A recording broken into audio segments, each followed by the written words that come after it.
I'd like to start this video with a bit of audience participation. I'd like you to think back to the last run-in that you've had with an individual us sane people would describe as a Karen. They were probably unpredictable, obnoxious, spurting political garbage you really don't care about. Now I'd like you to imagine that individual in the form of a motorsport. You should be left with Formula E. Hey there guys, I'm Will, welcome to FP1, and I've never shied away on this channel from my hatred of the Top Flight Electric series, Formula E. Now I won't deny that the wheel-to-wheel action is usually far more exciting than other motorsports out there, but the ridiculous gimmicks, cringy presentation, and absence of, well, driving standards just don't do it for me. That being said, it's not like F1 have been helping my case these last few weeks. With that on a bit of a break, however, I've had very little to do this weekend, and thus thought I'd hop back on board to see what all the fuss was about. Fair to say, the double header at Berlin sure made its impression on me, just like the cars made their impressions on each other. Might as well siphon some views off this then, mightn't I?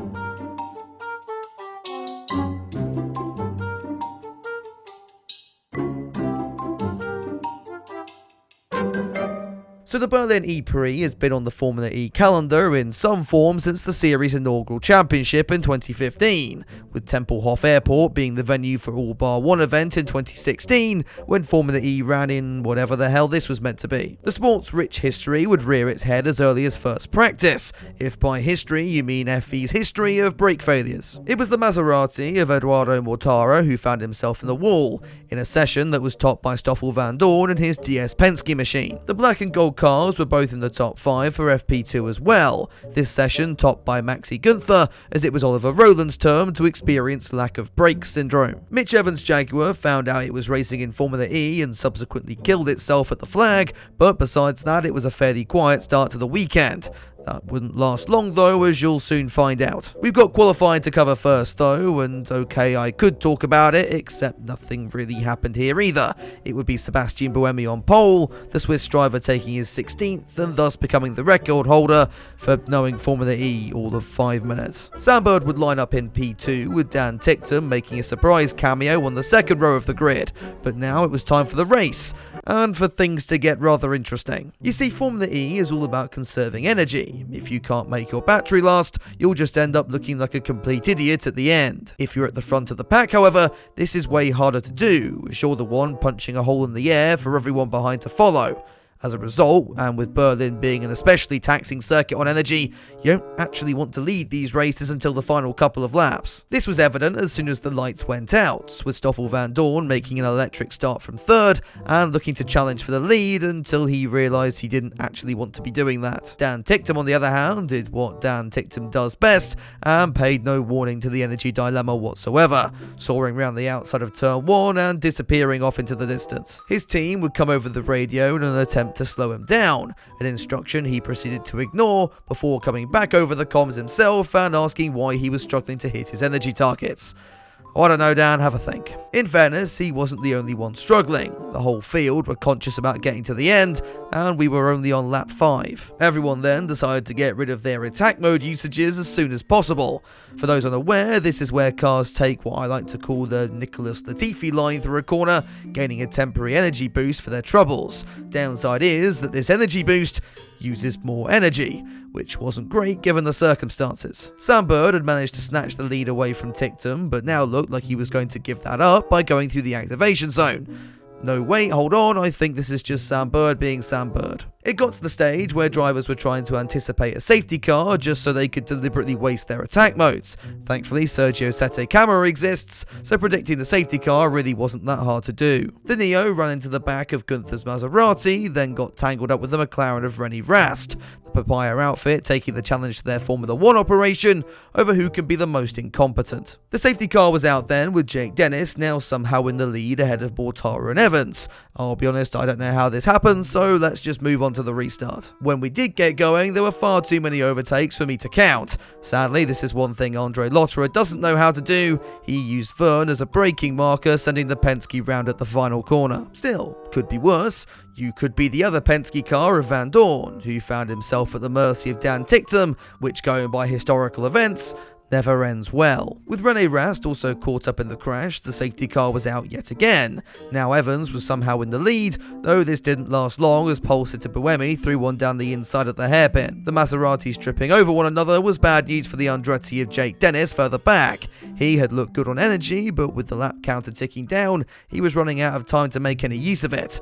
Not that that would have mattered anyway, as his brakes were about to contract dementia again. Paul da Costa was the innocent victim in the crash, and it's been a while since I did my English GCSE, but I'm going to infer that he wasn't very happy about it. Back up at the front, Buemi was still sparring with the Jaguar drivers over the lead, the Envision taking P1 on lap 36, as we found out we had an extra 3 laps to make up for the safety car periods. The Jaguars aimed to use this time to work together, Mitch Evans taking that instruction as an opportunity to pass his teammate, a rather risky strategy if you look at what happened to these two a few races ago. This time though, the pair would be clean, and soon enough Evans got tired of saving energy, took the lead off Buemi, and soared off into the distance again. Bird would follow him through on the final lap, and as we were all shocked at how the two hadn't come together, Gunther brought us back to reality with his dive bomb going into the last corner.